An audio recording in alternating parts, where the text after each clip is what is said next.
నమస్కారం అండి. మాటే మంత్రంలో నేను మీ మాధవి.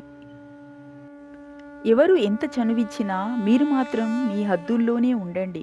ఎందుకంటే కెరటాలు తీరాన్ని తాకితేనే ఆనందం, తీరం దాటితే విధ్వంసం.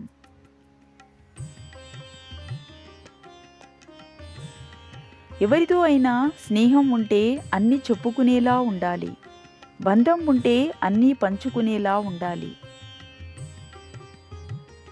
అందమైన జీవితం వెతికితే కనబడదు, మనం నిర్మిస్తే తయారవుతుంది. మన శరీరంలో ఎక్కువ భాగం నీరే ఉంటుంది, కానీ ఏదైనా గాయమైతే మాత్రం రక్తమే బయటకు వస్తుంది.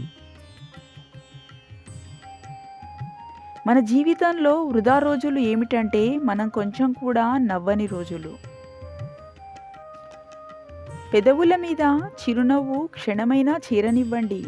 అప్పుడే ప్రపంచంలో మీకన్నా అందంగా ఎవ్వరూ ఉండరు. ఎంత గొడవ పడినా మరుసటి రోజు ఏమీ జరగనట్లు నవ్వుతూ మాట్లాడే ప్రేమ దొరికితే ఆ జీవితం స్వర్గమే. సాధ్యం కాదు అనుకుంటే ఏ పని చేత కాదు. ప్రయత్నించి చూడండి, పోయేదేముంది? గెలిస్తే సంతోషం వస్తుంది, ఓడితే అనుభవం వస్తుంది.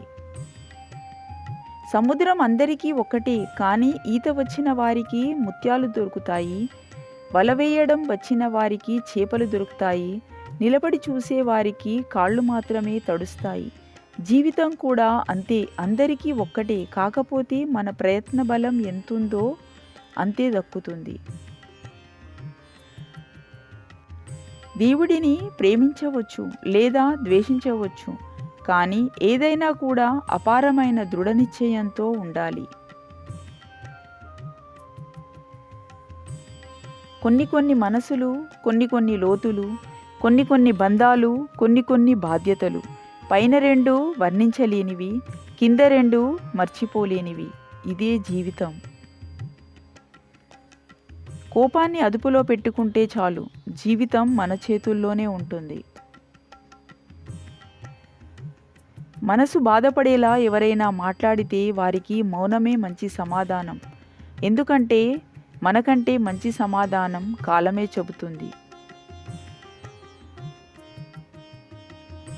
కోరుకున్న గమ్యం చేరాలంటే కోల్పోయిన వాటి గురించి మర్చిపోవాలి. కాలం నీకు అనుకూలంగా లేనప్పుడు సహనమే సరైన మార్గం. మీది కానిది ఎప్పుడూ మీకు సొంతం కాదు, మీ సొంతమైనది ఎప్పుడూ మీకు దూరం కాదు. మానసికంగా బలహీనమైన వారే తప్పులు చేస్తారు. ఈ బలహీనత అనేది వారి తెలియనితనం వల్ల వచ్చిందే అని గ్రహించాలి. ఎవరిపైనా ఆధారపడవద్దు. ఇతరుల సహాయాన్ని నిరాకరించే స్థాయికి చేరుకున్నప్పుడే మీరు స్వేచ్ఛ పొందగలరు. కోరుకున్న గమ్యం చేరాలంటే కోల్పోయిన వాటి గురించి మర్చిపోవాలి. ఫలితంపై ఎంత శ్రద్ధ చూపిస్తారో దాన్ని పొందే పద్ధతుల్లోనూ అంతే శ్రద్ధ పాటించాలి. వెలుగుతున్నంతసేపే దీపం మనకు కనిపిస్తుందనుకుంటాం. నిజానికి దీపం వెలుగులోనే మనం ఇతరులకు కనిపిస్తాం. మానవత్వం దీపం లాంటిది. అది మన మనసులో ఉన్నంత వరకే మనం ఎవరికైనా కనిపించేది. ఉన్నది ఉన్నట్లు చెప్పేవాళ్లను దూరం చేసుకుంటాం, లేనిది ఉన్నట్లు చెప్పేవాళ్లను ఈజీగా నమ్మేస్తాం. మనం నిజం తెలుసుకునే లోపే నిజంగా అభిమానించే వాళ్లను కోల్పోతాం. అబద్ధం చెప్పేవారు 1,00,000 చెప్తారు, ఎందుకంటే వారి దగ్గర 1,00,000 కథలు సిద్ధంగా ఉంటాయి. నిజం చెప్పేవారు ఒక్క విషయమే పదే చెప్తారు, ఎందుకంటే నిజం అనేది ఒక్కటి మాత్రమే ఉంటుంది. రాయితో కొడితే అద్దం పగులుతుంది, కటువైన మాటల వల్ల మనసు ముక్కలవుతుంది. అమృతాన్ని పోసిన రెండిటిని అతికించలేము. ఒకవేళ అతికించినా మునపటి నాణ్యత ఉండదు. ఏ బంధమైనా అంతే, విలువ తెలుసుకొని కాపాడుకున్నంత కాలమే. ఈ రోజుల్లో నమ్మకమైన వాళ్ళు లేరు అనేది ఎంత నిజమో, నమ్మకమైన వ్యక్తిగా మనం బ్రతకట్లేదు అనేది కూడా అంతే నిజం. మన సంస్కారం చెబుతుంది కుటుంబం ఎలాంటిదో. మనం మాట్లాడే మాటలు చెబుతాయి స్వభావం ఎలాంటిదో. మనం చూసే చూపు చెబుతుంది ఉద్దేశం ఏమిటో. మనం చేసే వాదన చెబుతుంది జ్ఞానం ఎంతుందో. మన వినయం చెబుతుంది నేర్పిన విద్య ఎలాంటిదో. ఆడదాని మనసు విరిగిపోతే అతికించడానికి మొగాడికి ఒక జీవితం సరిపోదు.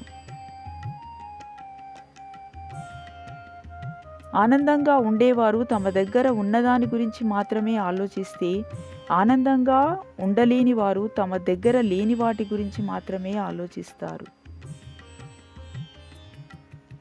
ఇతరుల స్వభావాల ప్రభావంలోనికి రానివారు ప్రశాంతంగా ఉంటారు, ఇతరులను ప్రశాంతంగా ఉంచుతారు.